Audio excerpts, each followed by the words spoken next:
Welcome to Inside Gaming. I'm Brian, and this is the Weekend Roundup. Don't worry, I'm still here. Aaron's still here yelling shit from the prompter. It is all good. Why do we have the same set? Well, we'll get to that.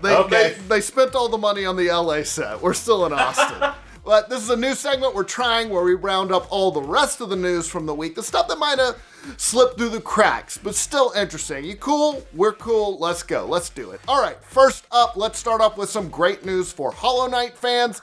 It is getting a sequel. Team Cherry dropped a trailer on us for their second game that's titled Holo Night Silksong. This time around, you're going to be playing as Hornet, who of course was a big presence in the first game. Now, Silksong started initially as DLC for Holo Night after it was a Kickstarter stretch goal, but the devs said it became too large and too unique to stay a DLC, so here we go. Honestly, it looks badass. It's first going to come out on the PC, Mac, Linux, and Switch whenever it releases, but PlayStation 4 and Xbox One users gonna have to wait a little bit longer. Also, shout out to Team Cherry. It's a studio of 3 people, and they made one of the best Metroidvanias of all time. I lived with 2 dudes in college. We couldn't even coordinate our masturbation schedules, much less make a video game. So like, y'all guys deserve your money. Enjoy your success. Speaking of single-player games that everyone enjoys, the developer behind Sonic Mania, Christian Whitehead, has started his own studio. He tweeted the news earlier this week, and he's founded it with a number of other developers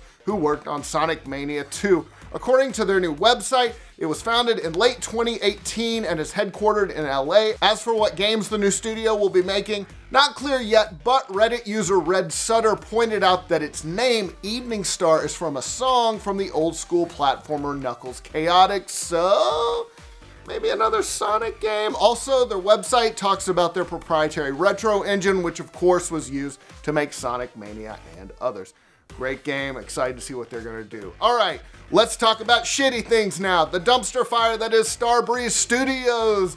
Looks like they have given up the rights to System Shock. System Shock? All right, let's talk about shitty news now. The dumpster fire that is Starbreeze Studios. Looks like they've given up the rights to System Shock 3, and they've returned those to developer Otherside Entertainment. As you probably know by now, Starbreeze has been in a little bit of trouble lately. It released Overkill's The Walking Dead, which is ironic considering that Starbreeze promptly turned into a zombie itself because the game sucked shit. They filed for bankruptcy, then Swedish authorities raided Starbreeze after insider trading allegations. Then its CEO Bo Anderson stepped down and decided to go full dick mode and said all our problems were due to lazy employees. Fuck that guy. Yeah, man. In a post, Starbreeze said that it agreed to sell back the publishing rights for System Shock 3 to Otherside's System Shock. I'm just gonna pronounce it that way. And they added, Starbreeze expects to be fully reimbursed for costs the company has had in connection with development of the game. We get it, Starbreeze, y'all are broke. Meanwhile, VG247 got in touch with Otherside, which is headed up by the famed director Warren Spector, and he said that development on the game continues and they are lining up a new publisher. Starbreeze still has publishing rights for Psychonauts 2 and 10 Crowns, at least until they can sell those too. All right, with all the bad news of the layoffs this week, it is nice to see that THQ Nordic is doing gangbusters. Its net sales rose a whopping 713% in 2018 to more than 447 million bucks. CEO Lars Wingefors attributed a lot of their success to Darksiders 3, and they said it's already recouped all its development and marketing costs. And of course, Metro Exodus came out on Friday. They're gonna get that sweet Epic Game Store cut. And THQ Nordic still acquiring developers. They're like the good EA. Most recently, they announced that they acquired Warhorse Studios, as well as all the rights to its most recent game, the action RPG Kingdom Come Deliverance, which has been a big success, selling 2 million copies. All right, if you're playing Battlefield 5, and good for you for sticking in there. I hope you're not too lonely. Well, its new free co-op mode kicked off this week. It's called Combine Arms, and it's part of the Lightning Strikes update. Lets you play with up to 3 friends for a total of 8 PvE missions.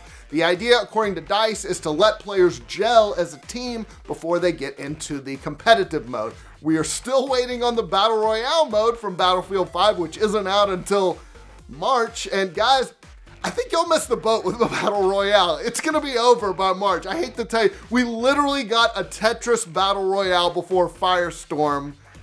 I think it might be over. Just saying. All right, to wrap up, let's talk about some new indie games. We get a lot of these that come across our desk, so I thought we would spotlight a couple of them just to let you guys know what's out there. Just give them a little shout out. They need a little help sometimes. First up is something called The King's Bird. It's a very stylish looking platform where you use aerial movements to dash and glide and flow through this very pretty world. It's got some really beautiful music and visual. Kind of reminds me of Journey a little bit. It is out now for Switch, PS4, and Xbox One.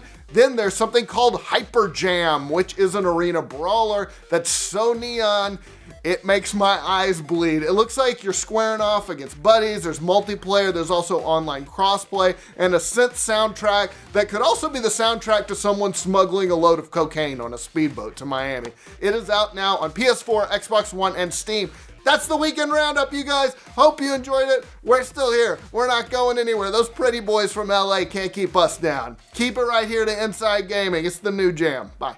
Corporate acquisitions and mergers, we're right back doing the show that we ran away from nearly 4 years ago to the day. Sometimes crumbs do fall off the millionaire's table, huh? Right, Lawrence? Delicious. Anyway, we'll sort through the weird history of this whole ordeal in a minute. First off, let's talk about what Inside Gaming will be. Maybe you can tell us that one, Law Dog. Yeah, well, for starters, the Inside Gaming Daily